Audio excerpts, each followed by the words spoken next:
우리 성도님들 벌써 옛날 얘기가 되어 버린 것 같은데, 그 흑백 TV 방송을 하다가 칼라 TV 방송을 시작했었을 때 사실 우리나라에 정말 많은 변화들이 있었던 것 같습니다.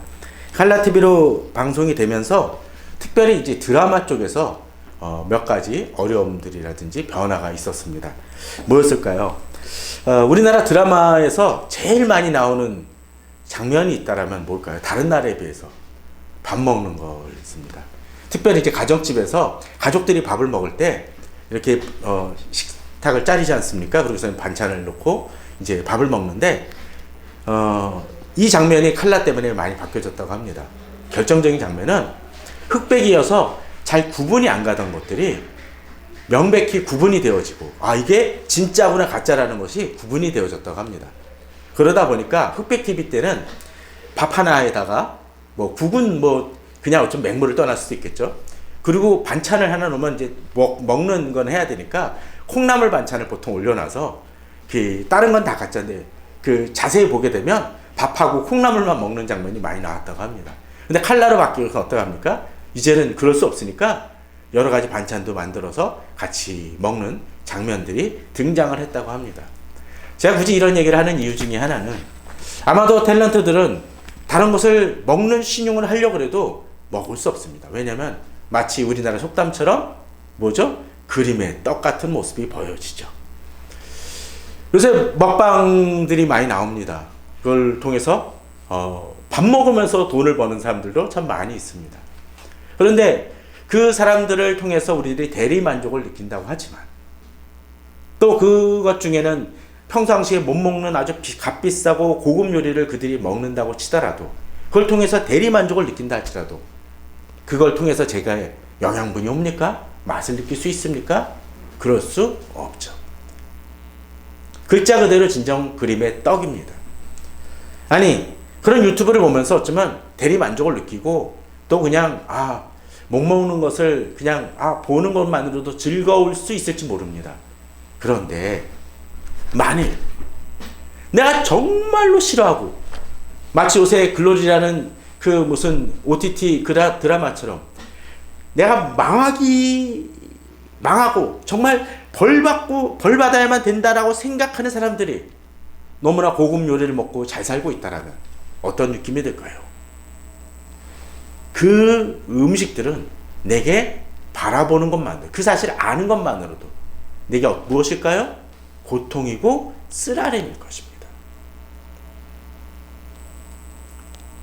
이 시대의 공정을 외치고 여러 가지 이야기를 하지만 그 속에서 우리가 고통받는 이유가 뭡니까?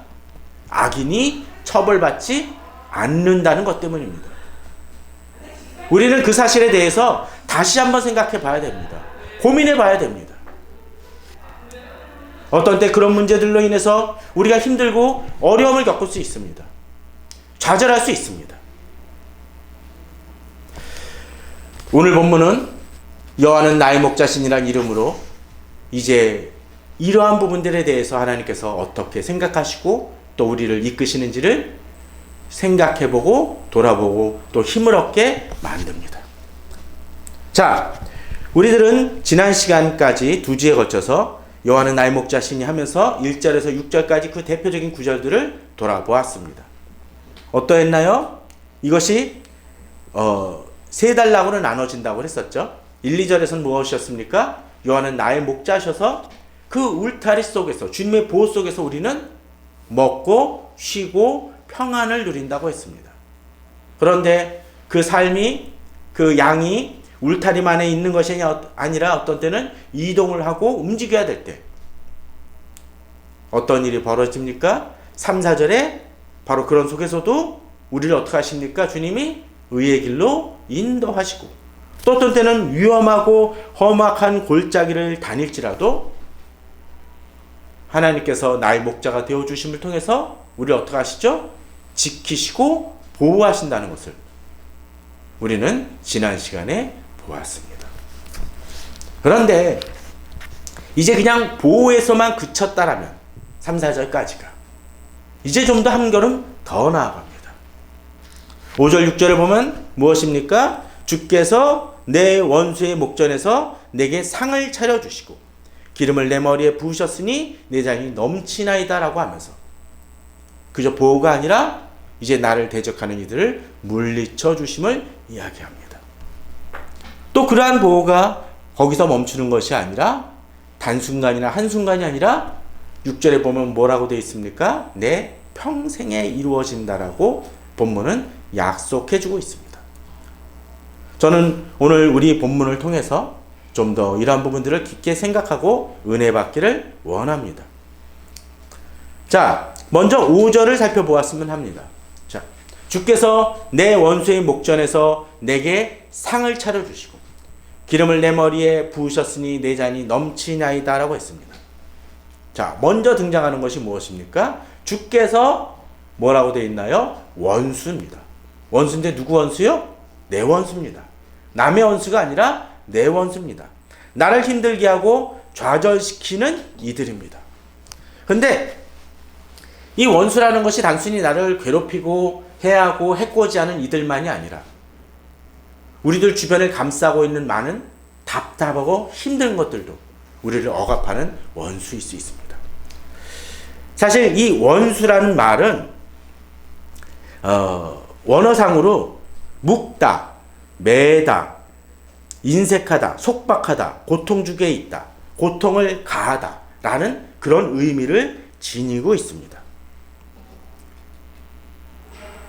자, 민수기 말씀에 보면 또 너희 땅에서 너희가 자기를 압박하는 대적을 치러 나갈 때, 여기서 압박하는 말이 이 원수에 해당되는 말입니다. 또 민수기 33장 5절에서도 쭉 뒤에 보면 너희가 거주하는 땅에서 너희를 괴롭게 한다라고 되어 있습니다. 이 원수라는 말이 괴롭게 한다는 말하고 같은 말입니다. 신명기 28장 52절에는 뭐라고 되어 있습니까? 모든 성읍을 애워싸고 했었을 때, 이 애워싸다라는 말이 원수에 해당하는 말입니다. 자, 곰곰이 생각해 보십시오. 잘 내 주변을 살펴보십시오. 나를 괴롭히거나 힘들게 하는 많은 것들은 어떤 것입니까? 나를 압박하는 것이기도 하고, 또 어떤 때는 나를 마음을 괴롭게 하는 것이기도 하고, 또 나를 그냥 에워싸서 탈출구가 없는 것처럼 답답하고 힘들게 하는 것들이 있습니다. 우리 성도님들에게 있어서는 그런 것들이 어떤 것이 있습니까? 참 여러 가지 문제가 있을 수 있을 것 같아요. 경제적인 문제로 힘들어하는 사람도 있습니다. 인간관계로 힘들어하는 사람들이 있습니다. 내가 너무나 잘해줌에도 불구하고 나를 괴롭히는 이들도 있습니다. 어떤 분은 그런 분도 있더라고요. 가족 중에 어느 분이 아파가지고 정말 엄청난 돈이 거기 들어갔는데 좀 나을 것 같았더니 다시 도짐을 통해서 지금까지는 그래도 병원비를 감당할 수 있었는데 이제부터는 그것조차도 감당하기 힘든 상황이 전개됨을 통해서 너무나 힘들어서 제게 전화하셨던 분도 있었습니다. 우리 삶엔 그런 요소들이 있습니다. 어떤 때는 정치적인 것이 나를 답답하게 할 수도 있습니다. 또 어떤 분에게 있어서는 당장 오늘 일어나는 이 WBC 야구 같은 것도 힘들게 할 수 있습니다. 아니 잘하는 것 같은데 2번이나 져가지고 이제 바로 탈락이네. 그것도 창피하게 떨어질 가능성이 있네 라고 하면서 답답해하는 분들도 있습니다. 물론 원수까지는 아닐지 모르지만요. 그런 것들이 있을 때 우리는 힘듭니다. 어렵습니다. 그런데 오늘 본문에서는 이제 한 걸음 이제 더 나아갑니다. 이 원수의 뭐합니까? 목전입니다. 목전. 이 목전하면 뭡니까? 눈목자죠. 앞전자 아닙니까? 그게 뭡니까? 내 눈앞에 이 원수가 있다라는 것이죠. 그럴 때 사람은 어떻습니까? 답답하고 힘듭니다. 저 멀리 있다라면 그냥 신경 쓰지 않고 지날지 모르지만 바로 내 앞에 있을 때 우리는 힘들어지고 어려워집니다.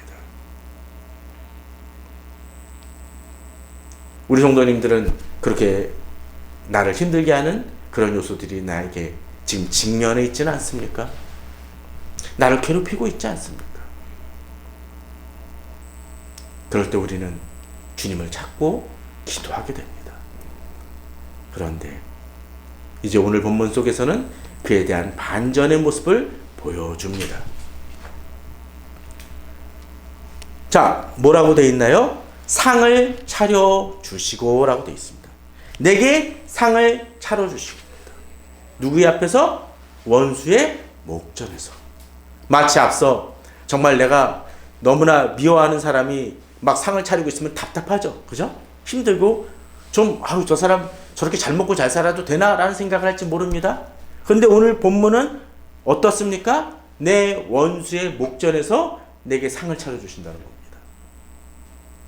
이건 반대 상황이죠.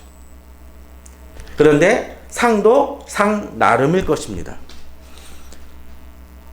자, 사사기 1장 7절에 보면 이렇습니다. 아도니 베섹이 가로되, 사사기에서 이 사사한테 패배당한 어떤 이방 왕입니다. 아도니 베섹이 가로되 옛적에 70왕이 그 수족에 엄지 가락을 찍히고 내 상 안에서 먹을 것을 줬더니, 이 사람은 그런 사람이었습니다. 자기 대적들을 자기 발 아래서 먹을 것을 주게 해줘. 아주 치욕이죠, 사실은. 먹을 것을 줍더니란 얘기는 뭡니까? 자기가 먹던 것을 주워 먹게 했던 상황이었다는 것입니다. 그런데 이제 어떤 일이 벌어집니까? 하나님이 나의 행한 대로 내게 갚으시미로다. 그렇게 기고망장하게 행동했던 그 대적이 이제 이스라엘 앞에서, 유대 민족 속에서 자기 자신이 그런 부끄러운 일을, 수치스러운 일을 겪게 되었다는 것입니다. 그 정도입니까? 엄지손가락질 찍힌 정도입니까? 뒤에 보면 그가 거기서 죽었더라라고까지 나옵니다. 철저한 패배입니다.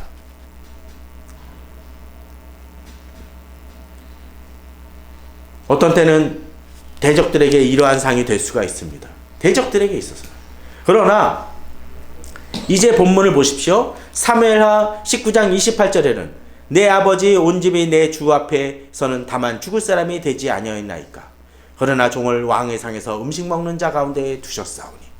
이게 무슨 얘기냐면, 무비보셋, 사울의 아들이었고 두 다리를 절고 쫓겨다니고 숨어서 살던 그가 누가 건졌습니까? 다윗이 그러한 그를 찾아서 바로 다윗과 함께 식사할 수 있도록 두었다는 것입니다.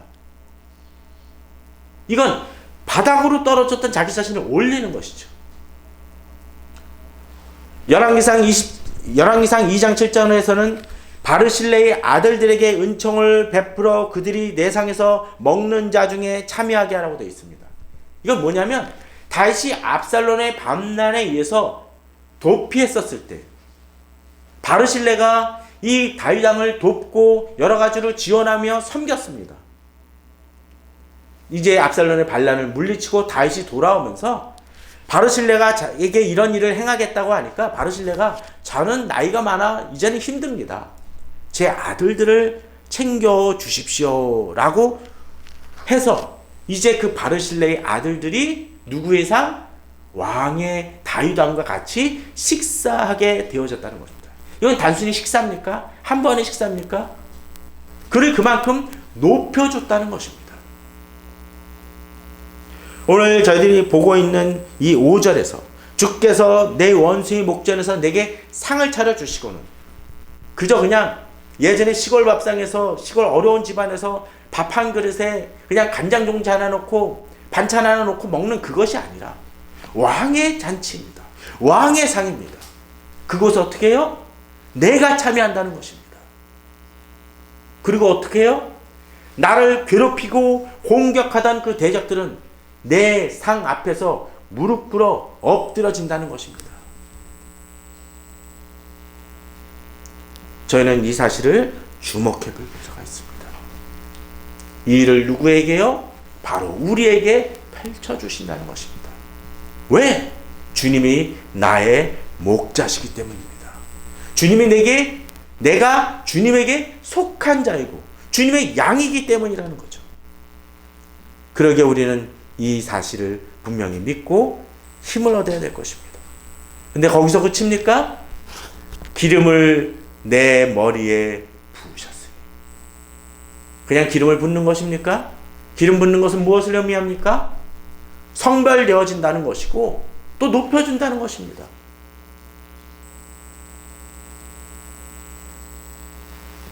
구약에서 기름을 붓는 사람은 그 제사장, 선지자, 왕 같은 경우가 있지 않았습니까? 꼭 그런 의미가 아닐 수도 있지만 분명히 하나님께서 우리를 높이신다는 것입니다. 누구 앞에서? 나의 대적 앞에서. 나를 감싸고 얽어매고 나를 답답하게 하던 이들, 이제 그들을 물리쳐 주시고 그들을 치욕에 빠뜨리며 그들은 낮추시되 우리를 높이신다는 것입니다.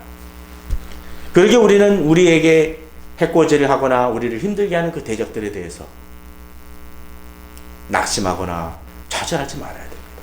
우리를 에워싸는 것 같지만 그들이 우리를 에워싸는 것이 아니라는 것이죠. 또한 본문은 5절에서는 뭐라고 되어 있습니까? 내 잔이 넘치나이다 라고 되어 있습니다.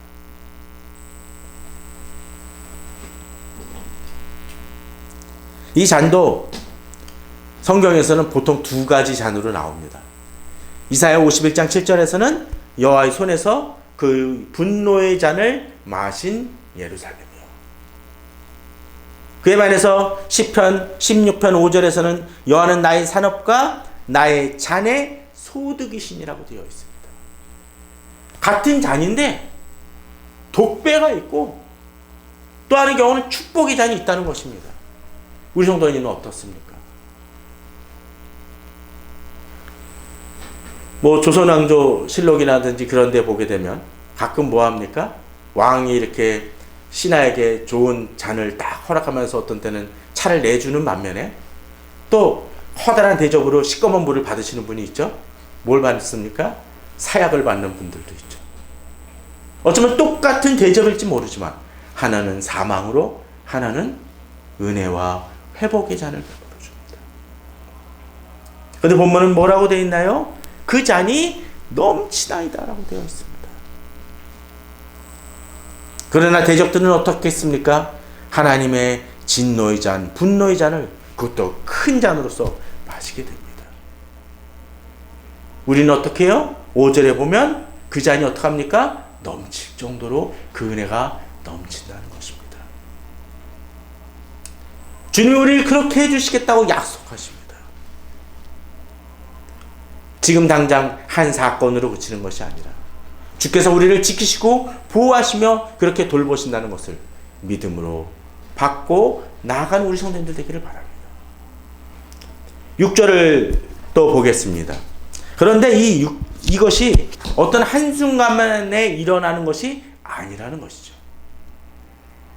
어떤 데 한번 일어나고 그 다음에 안 일어나면 얼마나 답답하고 힘듭니까? 자, 6절을 한번 보면 이제 선하심과 인자하심이 내 평생에 선하심과 인자하심이 내게 임한다는 거죠. 하나님의 선하심, 좋으심, 그리고 너그러우심, 참아주심이, 나를 긍휼히 여기심이 내게 임한다는 것입니다. 그런데 오늘 본문을 보면 반복되는 듯한 또는 비슷한 의미가 6절에서 나타나고 있습니다. 혹시 뭘까요? 잘 보십시오. 비슷한 단어가 반복이 됩니다. 자, 내 평생에 그리고 영원히란 말이죠. 평생 영원히는 빈틈이 없습니다. 내가 사는 모든 날들 속에서 또 그것이 단순히 내가 이 사는 날 동안만이 아니라 내가 죽고 주님의 품에 안길 때까지도 영원히 이루어진다는 것입니다. 세상에 어쩌면 누군가 내게 베푸는 선의는 한순간이고 일시적일 수 있습니다. 또 내가 뭔가 실수를 하거나 또 내게서 뭔가 섭섭함이 느끼면 그것이 끊어질지도 모릅니다. 그러나 하나님의 은혜는 그렇습니까? 선하심과 인자하심은 반드시 나를 따른다고 되어 있습니다. 내가 살아가는 동안에 사망의 음침한 골짜기로 다닐지라도 또 내가 평탄하고 아무 일도 안 일어나는 것 같은 속에서도 주님이 나를 지키신다는 것입니다. 예전에 얼마 전인가 그 슈룹이란 드라마를 했지 않습니까? 근데 그 드라마에 저는 다른 내용을 다 떠나서 포스터가 참 인상적이더라고요. 혹시 기억하십니까?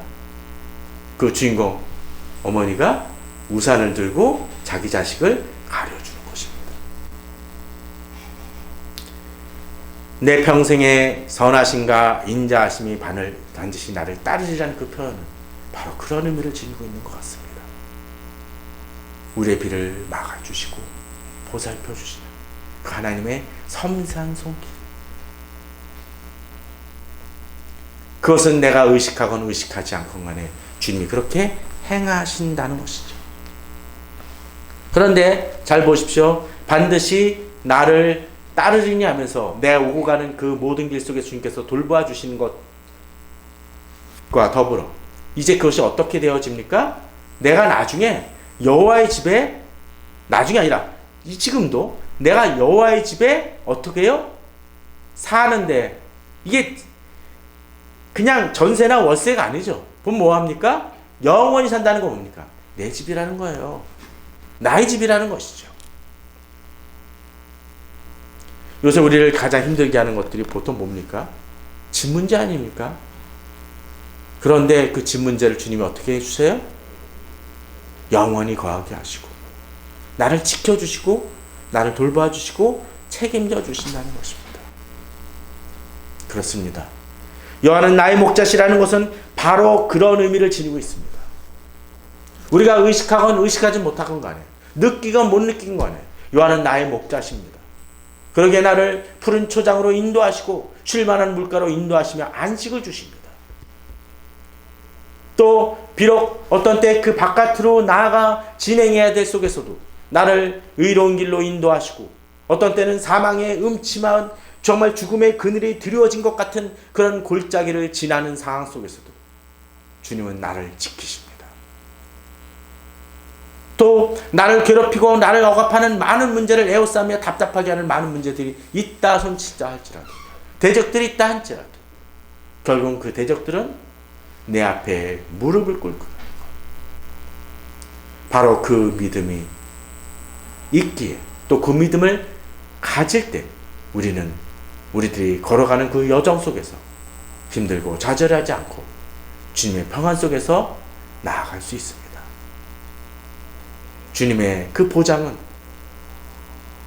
순간적으로 일어나는 것이 아니라 영원히 이루어날 것이기 때문입니다.